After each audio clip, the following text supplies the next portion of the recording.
퇴직금 못 받고 혹시 회사를 그만두셨습니까? 여러분, 그거 사장님이 형사처벌도 받을 수 있는 중대한 범죄입니다. 오늘 이 영상을 보시고 퇴직금 받는 방법 제대로 알려드리도록 하겠습니다.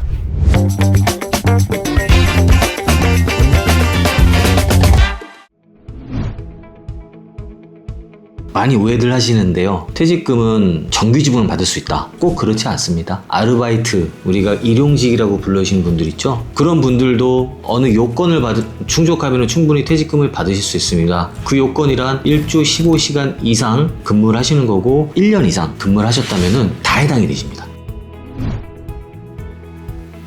이 부분도 굉장히 오해가 많아요. 프리랜서라고 하지만 3.3% 소득세를 떼는 사업주십니다. 회사의 편의상 프리랜서 계약서를 쓰고 근무하시는 분들도 많이 계시거든요. 무슨 말씀이냐면은 실제로는 사장님 업무 지시를 받고 출퇴근 시간에 제약을 받으면은 근로자입니다. 계약서에 프리랜서로 쓸 수 있을지언정 실제 법적인 판단에서는 근로자로 해석될 수 있다는 여지가 크거든요. 그럴 경우에는 당연히 퇴직금 대상이 되죠.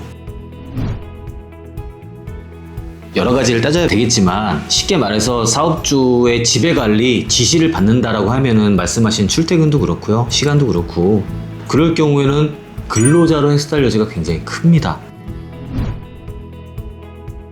만약에 생각해보세요. 내가 프리랜서면 누구의 지시를 받고 움직이겠습니까? 나를 지시할 수 있는 건 오로지 나의 의지뿐입니다. 그게 아니라 타인이 나의 업무를 지시하고 감독을 한다면 나는 월급을 받고 일하는 근로자로 해석을 돼야죠.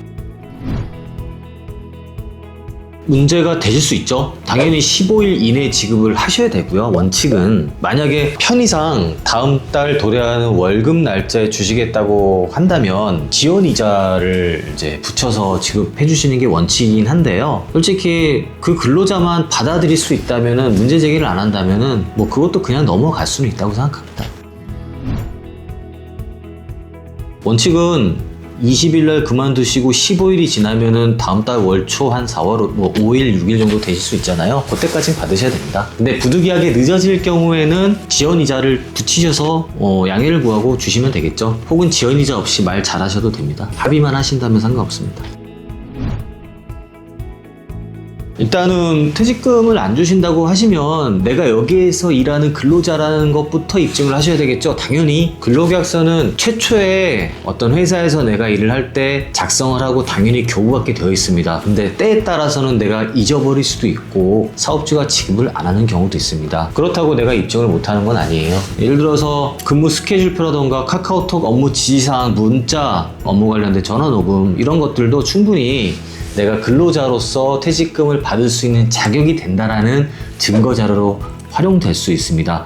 그러면 그 이후에 어떻게 하느냐? 첫 번째, 사장님한테 퇴직금을 언제까지 달라고 먼저 말씀을 하시는 겁니다. 그래도 이제 대응을 안 해주신다면 두 번째 스텝, 내용 증명을 보냅니다. 내가 어떻게 해서 이 회사에 근무를 하게 됐고 어느 기간 동안 근무를 했기 때문에 어느 정도의 퇴직금이 발생을 합니다. 이 퇴직금을 기한을 정해서 언제까지 주십시오 라는 내용이 들어가면 됩니다. 보통 2단계에서 사장님들이 응해 주시는 경우가 많습니다. 자, 세 번째, 그래도 안 주시는 분들 어떻게 우리가 상대하느냐? 이때는 법적인 도움을 받을 수밖에 없습니다. 고용노동부 민원센터에 가시면은 임금체불 진정을 신청하실 수가 있습니다. 받을 수 있습니다. 게다가 원래 받기로 한 날짜가 지났다고 한다면 지연이자까지 청구를 하실 수가 있어요. 다만 이 경우에는 현실적으로 사업주분이 그만한 지불 능력이 되는지를 고려할 필요는 있습니다. 무슨 말씀이냐면 사업주분이 상황이 어려워서 재산이 없다면, 그래서 못 받는다고 한다면 현실적으로 지급이 어려워질 수는 있습니다.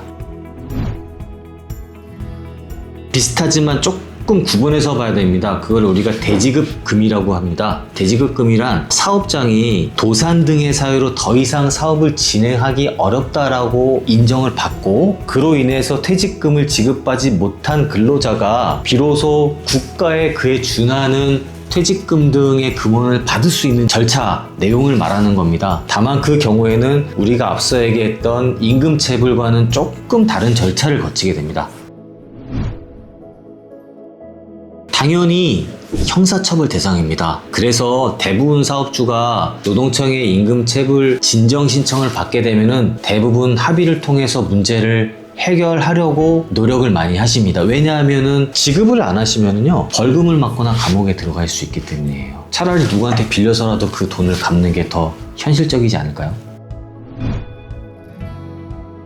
벌금이 세면 셀수록이라는 규정은 없지만 아무래도 많은 사람들이 걸려있고 금액 높고 혹은 그런 이력이 여러 번 있다고 한다면 상대적으로 귀심죄가 적용될 여지는 있겠죠. 당연히 법적인 절차대로 진행을 하겠지만 워낙에 액수가 크고 사회적으로 주목하는 집중도도 높잖아요. 새롭게 인수하는 대상이 나오면 누가 될지 모르겠지만 아무래도 그 전에 해결하려고 많은 노력을 할 겁니다. 그렇죠. 그런 거는 아마 뉴스에 나갔다는 사실만으로도 굉장히 압박이 될 겁니다. 그래서 어떻게든 해결하려고 시도할 겁니다. 최근에 이제 많이 듣는 얘기는 쪼개기 계약이라고 일명 계약을 11개월만 하는 겁니다. 그리고 한 달을 쉬고요. 다시 계약을 하는 겁니다. 똑같은 현장에 투입이 되는 거예요. 최근 정부에서 이 쪼개기 계약이라고 하는 거에 대해 제동을 건다고 발표를 했잖아요. 의도는 뻔하죠. 퇴직금 지급을 하기 싫은 겁니다. 이런 것들도 주의 깊게 한번 보시고요. 만약에 내가 그런 경우에 처해 있다면 한 번쯤 의심을 해보시고 댓글을 남겨주십시오. 분명히 퇴직금을 받을 수 있는 방도를 찾아볼 수 있을 겁니다. 영상에서 언급드린 내용들을 다시 한번 주의 있게 살펴보셨으면 좋겠습니다. 구독과 좋아요는 저희 노무사들이 조금 더 알찬 정보를 생산하는데 많은 도움이 될 것 같습니다. 감사합니다.